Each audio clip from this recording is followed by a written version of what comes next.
Good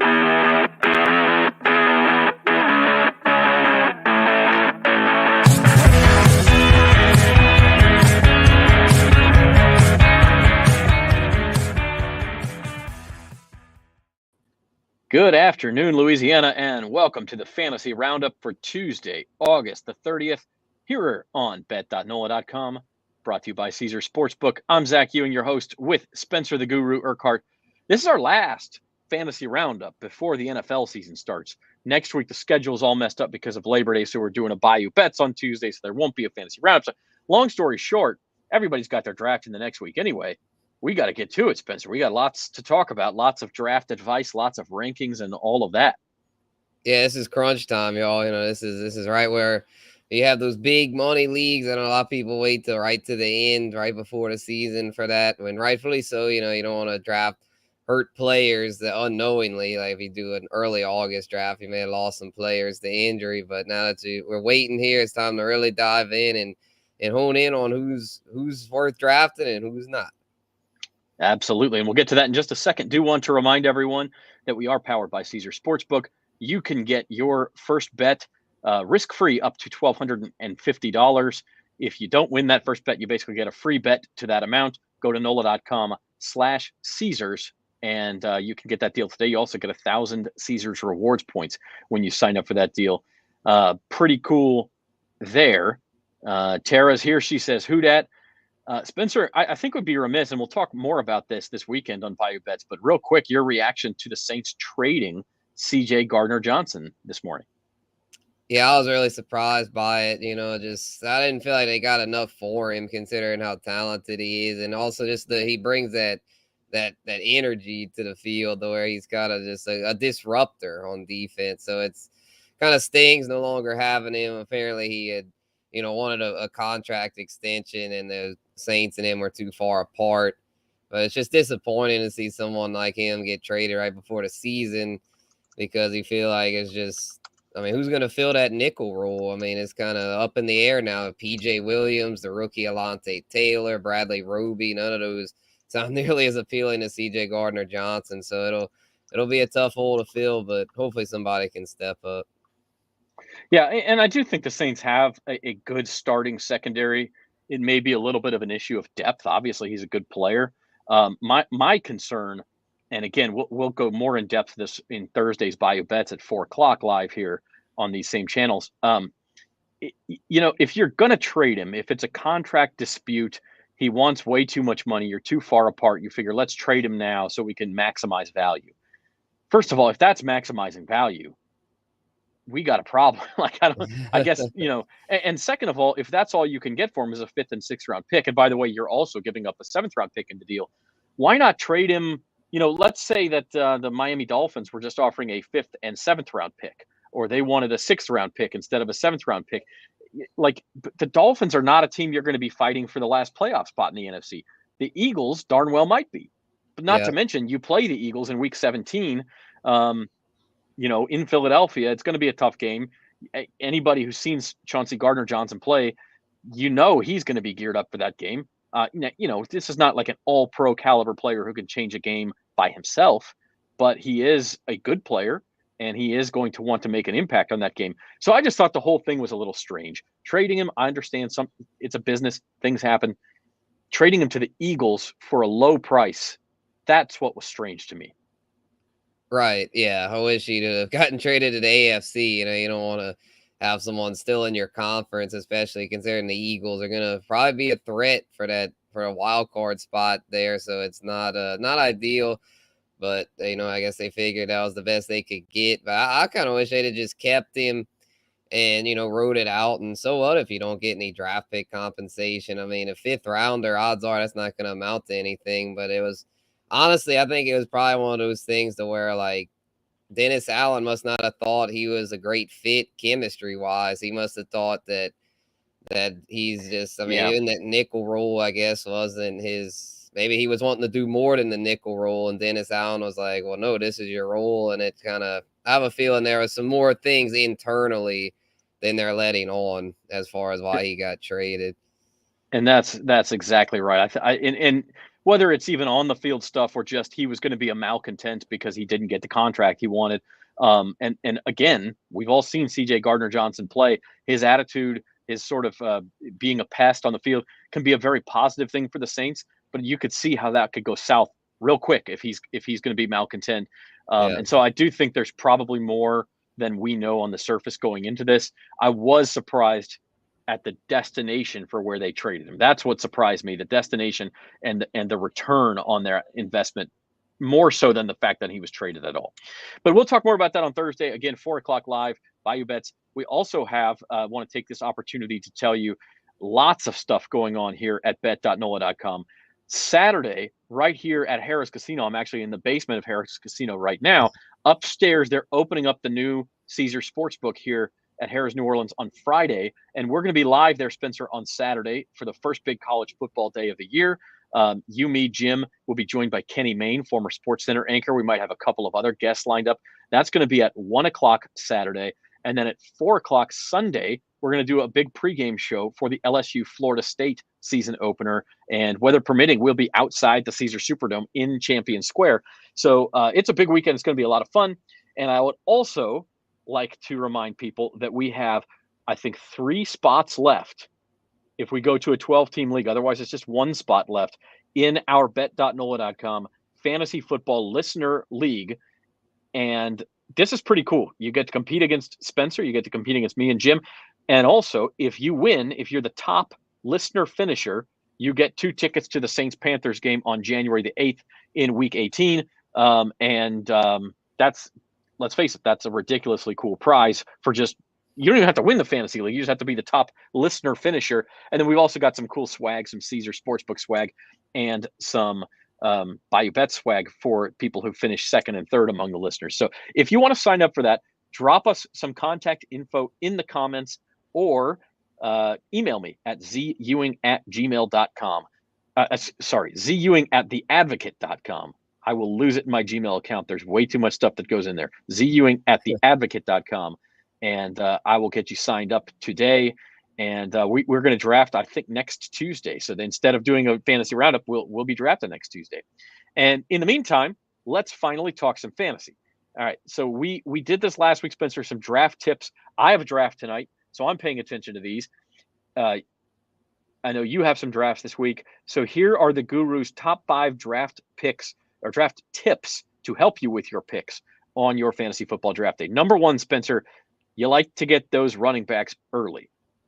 Yeah, most definitely. You gotta get them early because they're scarce. There's not many of them that are worth taking. So you gotta get them early because if you wait, guys like the ones you could get later, like Damien Pierce, for example, is a trendy late round pick. He's now working his way up to the 4th or 5th round. So now that the news cycle's gotten to where we know who the haves and have-nots are, so where you gotta get those backs early because there's only about 20 or so running backs that you can truly trust. And so you want to get them in those first 3 rounds or else you're probably not going to get them at all.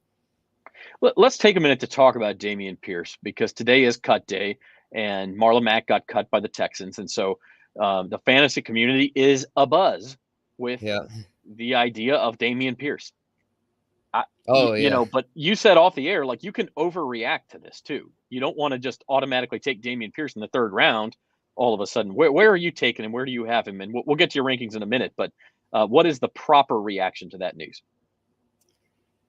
Yeah, it's tough. I say I put him up now. I think he's like, and you're not too far off you being. I think I'm thinking he will go where I would take him. I think he'll go around the 5th round. I would probably say late 5th, early 6th for me. I can't quite go 4th. I think that's way too high. 5th though, mid to late 5th. If I still need a running back, like if I would happen to have gone a lot of receivers early on, then I'd consider him there. But yeah, his stock's through the roof. So if you want him, you got to be willing to pay at least the 5th round, probably. Yeah, and again, good player, but on a bad offense. Don't know that I would reach too far for him. Tip number 2 from Spencer, recapping what we went through last week. The opposite on quarterbacks. Wait till round 7 or later for QBs. You're not a fan of taking a Josh Allen or a Pat Mahomes too high.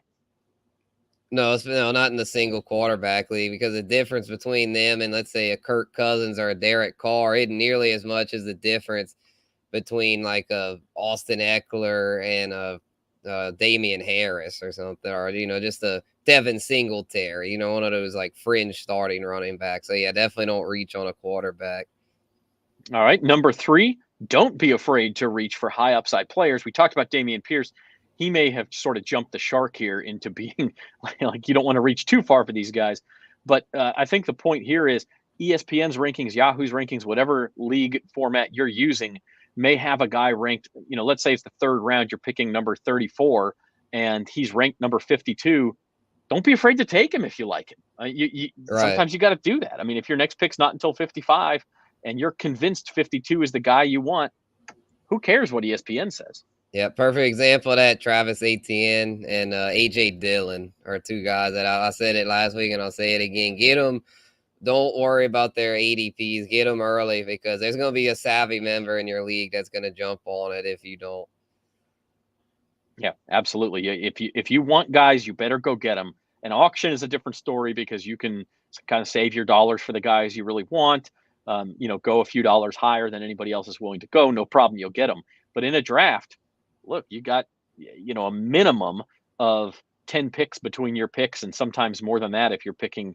Toward the end of a round, you get 2 picks in a row, and then you wait 22 picks before you can pick again. So if you want a guy, sometimes you got to reach. Once you get to the later rounds, tip number 4, focus your bench picks on running backs and wide receivers. Don't necessarily need a backup quarterback. Don't necessarily need a backup tight end. Definitely don't need a backup kicker or defense. Get those running backs and receivers and work on your depth. Yeah, definitely. There's a lot of those in my. We're going to get to them later. I'm sure the deep sleepers that I got.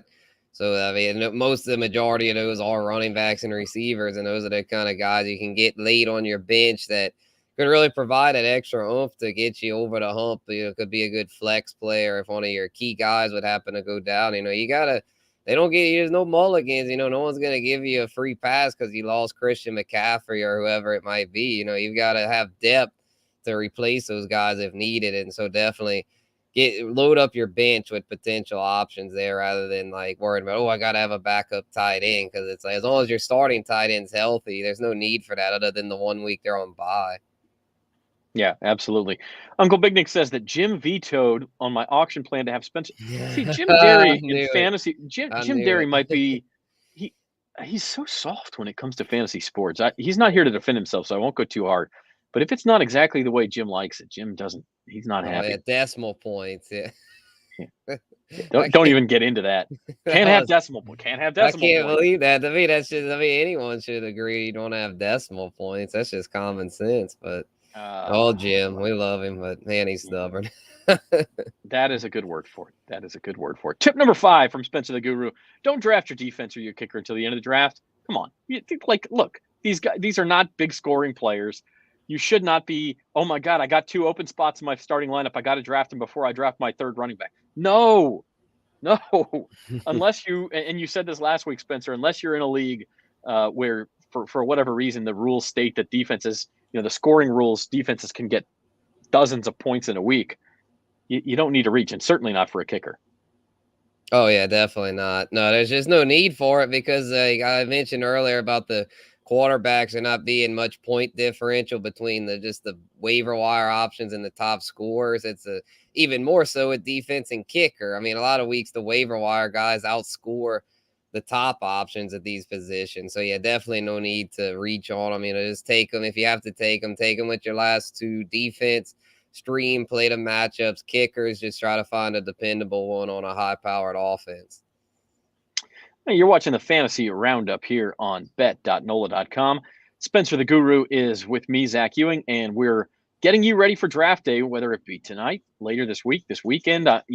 Season starts a week from Thursday, so not too much time left. And with that said, we really want to get into your rankings, Spencer, and we're going to start at the most important position there is, and that is the running back position in fantasy football. So, I think this is probably pretty standard. Jonathan Taylor, Christian McCaffrey at the top. I've seen it the other way around. I think you have pivoted a little bit. You had Najee Harris 3rd earlier in the summer, so Austin Eckler moving up your board a bit. Yeah, it knocked Najee a little bit because he's been dealing with a foot injury, a Liz Frank injury, all throughout camp, and apparently it's still not 100%. He looks sluggish in the preseason. Their O line has issues. I wasn't as worried about the O line thing. I figured he could still, he could adapt and kind of create his own holes, but with the foot injury now, there's some concern with that. I mean, I would still take him in the first round, but not quite as high as I was on him. I mean, even if that foot continues to linger, he might fall below like Cook, Henry, Mixon. I mean, I'd still take him, but I'm not nearly as confident as I was. I feel like he's, yet again, other than Jonathan Taylor, man, this is a year you really want that number 1 overall pick because Jonathan Taylor just looks so dependable because after him, CMC, Eckler, Najee, Dalvin, Henry, they all have, to me, major question marks. Mixon, Swift, like they all have had injuries at some point, fairly major injuries too. And so it's like, the running back position's brutal. I mean, even a guy like Taylor's not immune to it, but it's one of those things you gotta. That's why another reason why I like to take 2 early because if you just take 1, if you do that, the hero RB it's pretty risky because if your hero ends up injured, well, then you'll end up from a hero to a 0 with your running back room. Yeah, absolutely. One guy rising up your board toward the bottom here is Alvin Kamara. Looking at this point like if he's going to be suspended, it's going to be at the very end of the year. Now, obviously, that's a terrible time to be suspended for fantasy football and for the Saints. But if he's not suspended at all, you could get a little bit of a discount on Kamara, who's looked great in preseason camp. Right. Yeah, I think he's worth taking in the second round. I'm not quite pulling the trigger in the first. Second, I think, is where he should land. I see him go higher than that a lot of times now, though. So I don't think I have him in any leagues. I had a shot to get him in a big money super flex league last weekend. Couldn't pull the trigger, though. Travis Kelce was there, and that's money in the bank. I just couldn't quite do it with Kamara because of that potential suspension later on. It would stink they go all the way to the finals and then boom, they not have him, and then you don't have any options probably at that point. So if you're feeling the risk, go ahead, but I'm not really feeling it because I feel like there's still a decent chance he gets popped. Second page of running back rankings, starting with Aaron Jones of the Packers. You mentioned Travis Etienne, a guy that you're very high on. I'd say one name a little surprising, Ezekiel Elliott down real low. Obviously, he's facing a timeshare type situation. But walk us through your second page here of running back rankings. For sure. Yeah, the guys, Travis Etienne and Breece Hall are the 2 young guns that I'm targeting. They're in a similar tier with James Conner and Leonard Fournette.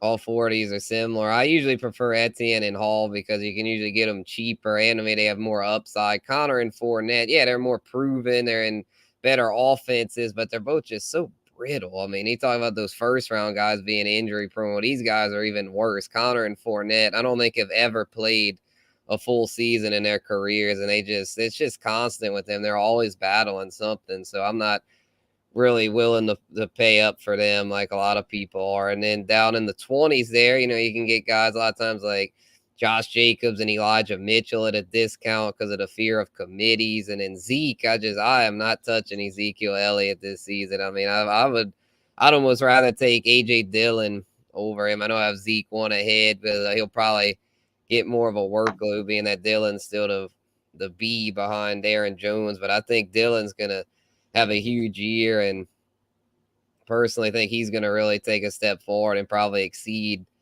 my projection of him. Uncle Big Nick asks why nobody likes Josh Jacobs. He's just not getting a lot of opportunity in Raiders camp.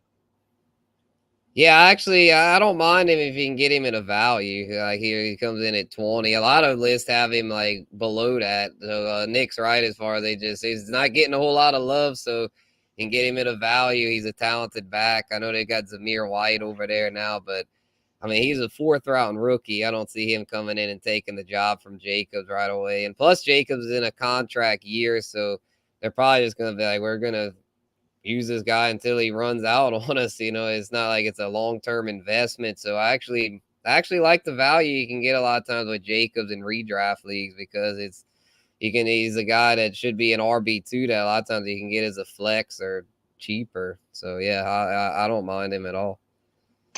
Another comment from Uncle Big Nick. A little breaking news happened just before the show. We came on the air. The Saints are releasing Ian Book. News has broken. Now, this does not mean Ian Book will not end up on the Saints. He could end up on the practice squad. He's got to clear That's waivers. what Somebody kind else of could I pick him up. expected. Now, I don't know that he's shown anything that any other team around the league would jump at the chance to sign Ian Book. But that's, Uncle Big Nick, going back to the Raiders, mentions McDaniels likes to run. Yeah, he does. What's up, Jerry? What's good, buddy? Glad to have you here. Let's move on to wide receiver, Spencer. This is sort of your other top position. Top of the leaderboard here, just a little bit different than the way it finished last year. Obviously, Cooper Kupp was the smash play in season-long fantasy football last year. You have him at number 2, right between the two LSU boys, Justin Jefferson and Jamar Chase. Right. Yeah, I feel like the top 3 is pretty clear that the LSU boys and Kupp, they're just so dynamic, so dominant. Devontae Adams not too far behind them as well, and Stephon Diggs. I mean, these are the kind of guys that you can take in the mid to late first and feel really confident in that their injury risk isn't nearly as high as the running backs. I mean, obviously no one's immune to injury in the NFL, but if these guys their chances of getting hurt are a lot less than a lot of those running backs. So I would still be willing to take take them, or as I take a chance. I mean, you're not really taking much of a chance. It's a pretty safe investment. And then further down here, there's kind of a tier break. I mean, if you don't get one of these, if you take a running back first, like if you have Jonathan Taylor or something, you're probably not going to get one of those top 5 receivers. So you'll probably have to target the likes of Debo, Tyreek Hill, AJ Brown, or all explosive playmakers. But I'm kind of liking, though, even more so, like as far as the value, to guys like Michael Pittman, T. Higgins, and Keenan Allen, because a lot of times you can get them in the 3rd, sometimes the 4th round, and I'm thinking those guys could end up. They all could have potential to be top 5 receivers, especially Pittman. He's someone I'm targeting heavily. Let's talk just a little bit of shop before we get to the second half of receivers, because you mentioned something interesting, Spencer, that this is a year you'd like to have the number 1 pick because you're that sold on Jonathan Taylor as the safest high-end, high-floor option. What if you don't? Okay, so we know number 1 you're taking Taylor. What if you're picking 3, 4? How low does it have to go before you're going to go to one of these top receivers with your first pick, before you're going to take a Justin Jefferson over, as we go back to our running backs, let's say a Najee Harris or a Dalvin Cook or a Derrick Henry? At what point are you pivoting and making that first pick a wide receiver? Let's say PPR format.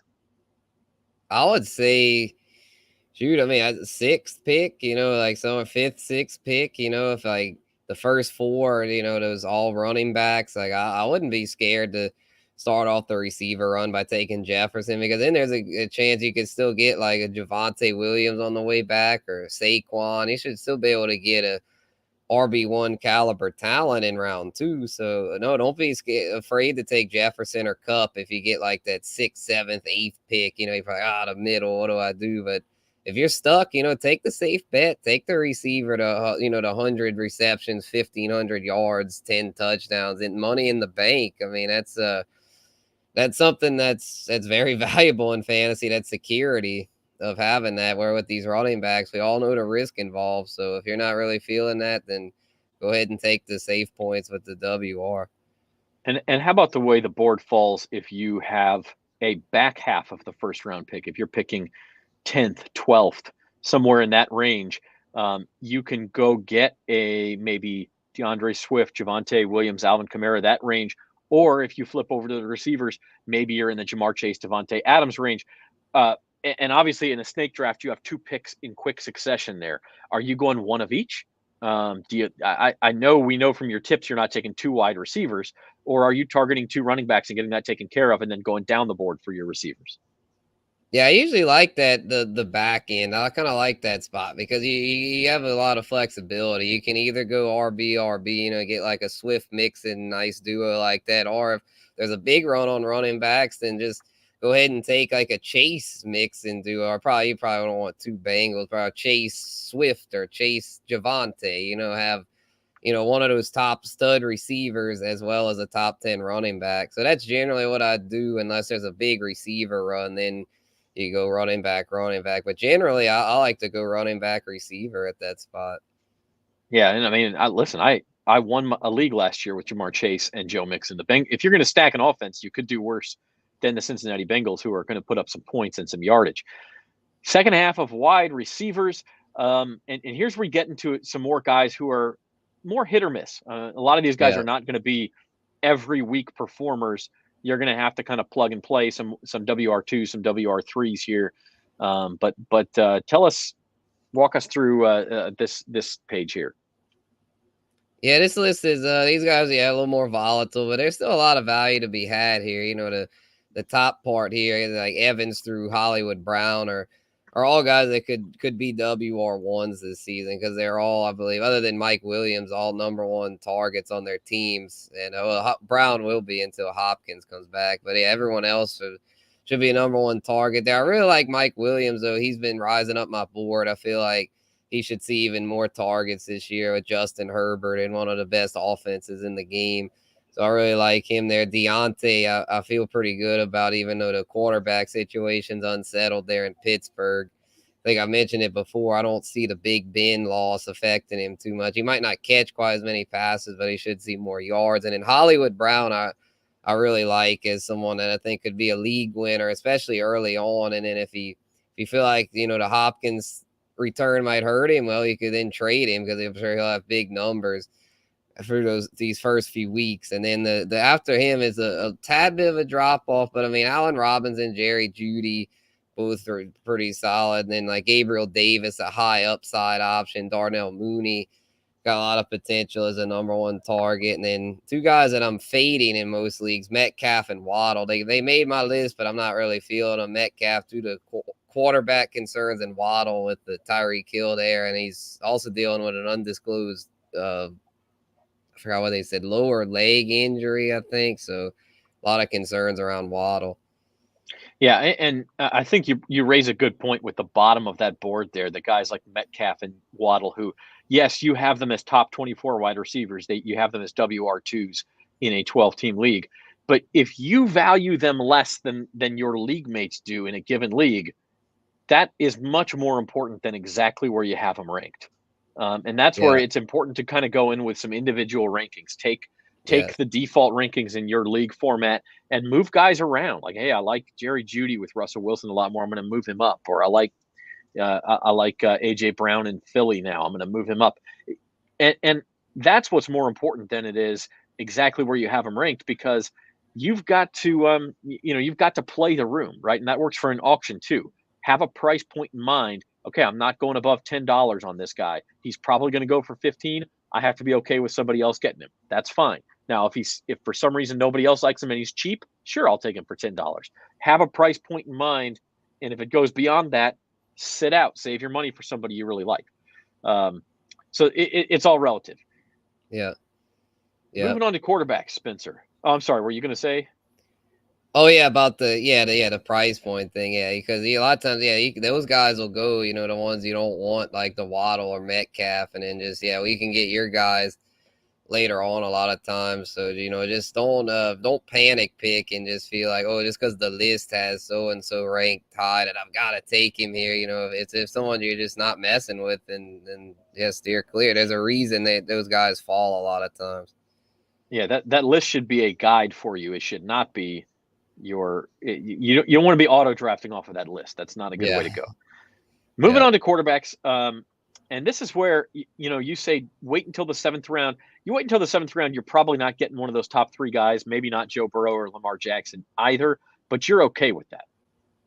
Right. Yeah, and a lot of times you can get Joe Burrow, because the fantasy community is very divided on Joe Burrow. As far as some people like him as an elite option, other people saying he's a fluke. I've seen some lists that don't even have him in their top 12, which I find to be utterly disrespectful considering what Joe Burrow has shown he can do in that high-powered offense. I mean, that's just nuts to me. I mean, Joe Burrow has proven himself time and time again. I don't know what more the man needs to do. I mean, he's came off major knee surgery and had a great year, super efficient, like threw for like 4,500 yards on not even a whole lot of pass attempts. I mean, there's no telling what he might do this year if gets more opportunity, which he probably will with the elite cast of weapons he has. So he's probably my favorite target among this top group. And in the mid tier, Jalen Hurts I like a lot due to his rushing ability, and he can tend to be he usually had a lot cheaper than like Lamar Jackson or Kyler Murray. Even like Russell Wilson and Dak Prescott, I see Hurts fall like really late in some leagues because people don't believe in him. But to me, he's proven himself. He's proven to be a strong fantasy asset. And then Trey Lance there down at the 12 spot. Keep a close eye on him. He's a full-time starter now for the Niners. I know that's Uncle Big Nick's guy, and I like me some Trey Lance. I think he's gonna have a nice year. You talk about a guy on the way up. If you want him, you may have to reach for him, and be prepared to do that. You may have to take him over some of those guys who are higher on that list. The last position we'll talk about, again, kickers and defenses. Do what you want. I mean, people took the Minnesota Vikings defense real high last year. They were terrible. There's just not that much difference. Yeah, that's right. Tell them the Niners are good. Make Uncle Big Nick happy. You're going to do good this year. Believe me, I don't like saying the Niners are good, but I got to admit when I like something I like. I think they very well might win that division. Yes. But that is for Thursday's Bayou Bets and some NFL preview. Tight ends, our last position we're going to talk about here. Again, Mr. Automatic, Travis Kelce at the top. Yep. Yeah, and I had this big decision in that money league. I was like, do I go with the security of Kelce or swing for the fences for Kamara or Saquon? Saquon Barkley was there too, and man, that was such a tough call. But I felt like if it would have been even tougher, it was just one of the running backs there. But with both of them there, I was like, well, I don't even know which running back. So you know what?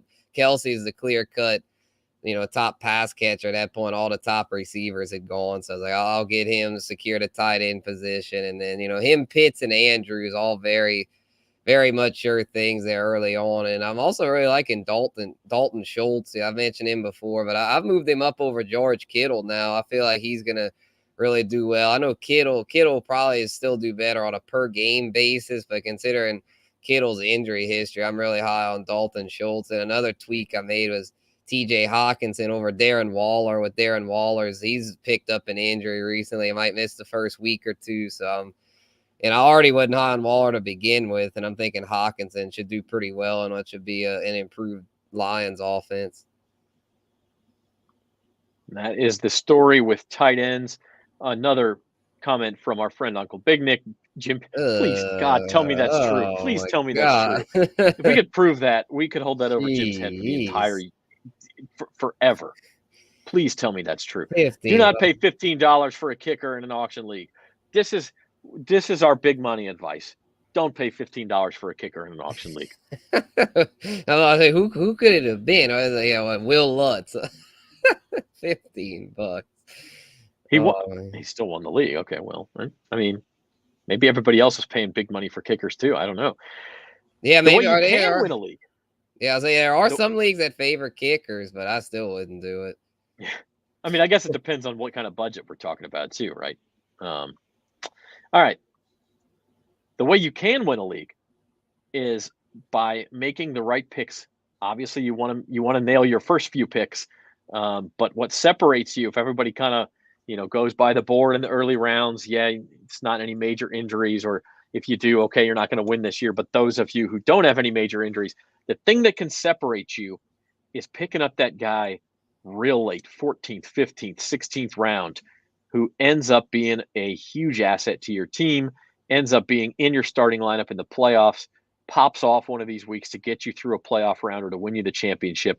That's where I want to end this show. We're going to talk about some deep sleepers. And some of these guys you pick, Spencer, maybe won't be super deep. Like a Romeo Doubs might be a little bit higher up. But a lot of these other guys, like, they might even go undrafted. And it's worth taking, obviously you want to have a kicker in a defense just so that you have that lineup spot filled and you're not missing points. But maybe your last pick besides those guys, you grab one of these guys and maybe turn them into something. Yeah, 100%. Yeah, and Dobbs is somebody that I thought his stock would have gone up a little more than it has. I mean, he's still like, you can still get him mainly in the double-digit rounds, which is what this list is, guys you can get in the 10th round or later.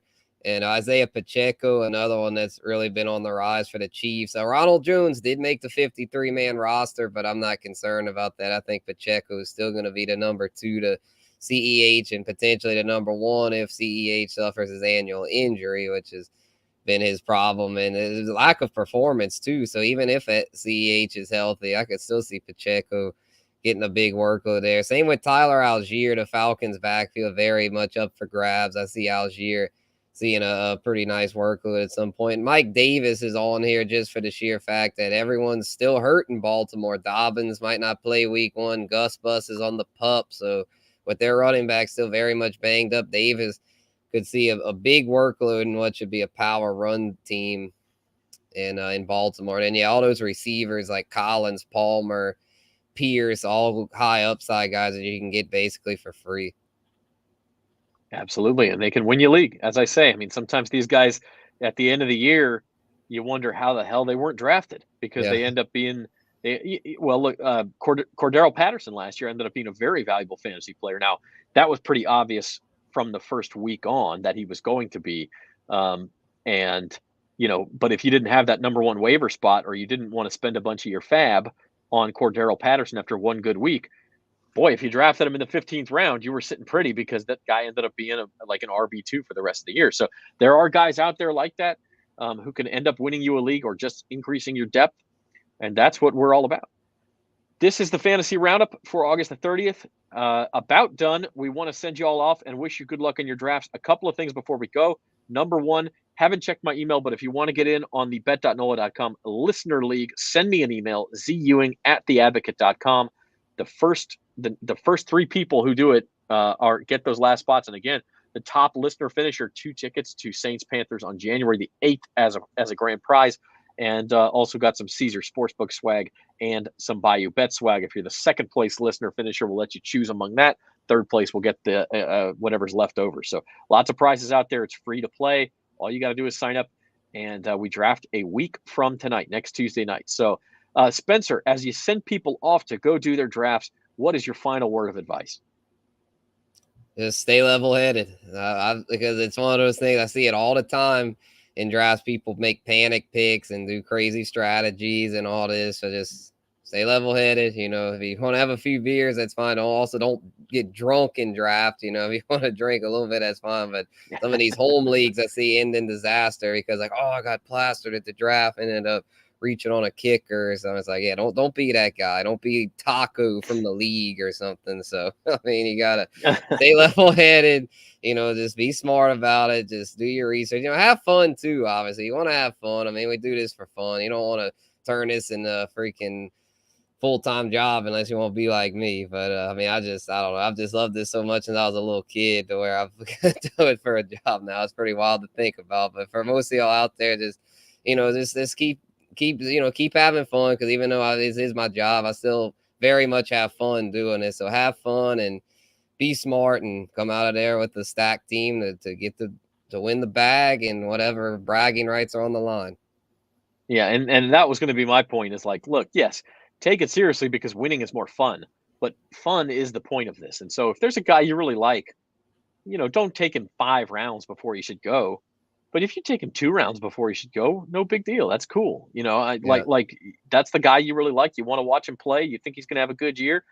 Have some fun with it. We don't know. We don't know if the guy drafted in the 5th round is going to be better than the guy drafted in the 7th round. Nobody knows for sure. All you can do is project. Spencer's very good at it. There are people who are very good at it, but that doesn't mean they're going to be right 100% of the time. And so if you like a guy, go get him. Have some fun. Have a beer.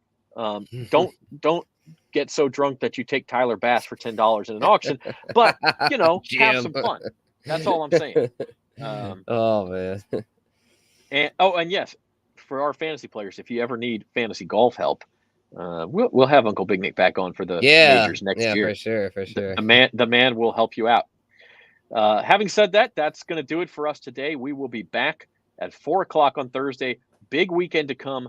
Bayou Bets live 4:00 Thursday. That's our regular show. Then 1:00 Saturday and 4:00 Sunday, our big college football preview shows from the new Caesar Sportsbook at Harrah's, New Orleans, and then from Champion Square outside the Superdome on Sunday, weather permitting. Otherwise, we'll be back at Harrah's and we'll preview LSU, Florida State. So tune in live for those. And also let me know, zewing@theadvocate.com, if you would like to sign up for the bet.noah.com listener league. And we got some cool prizes for that. So that's it for us. For Spencer the Guru, I'm Zach Ewing. Thanks for joining us.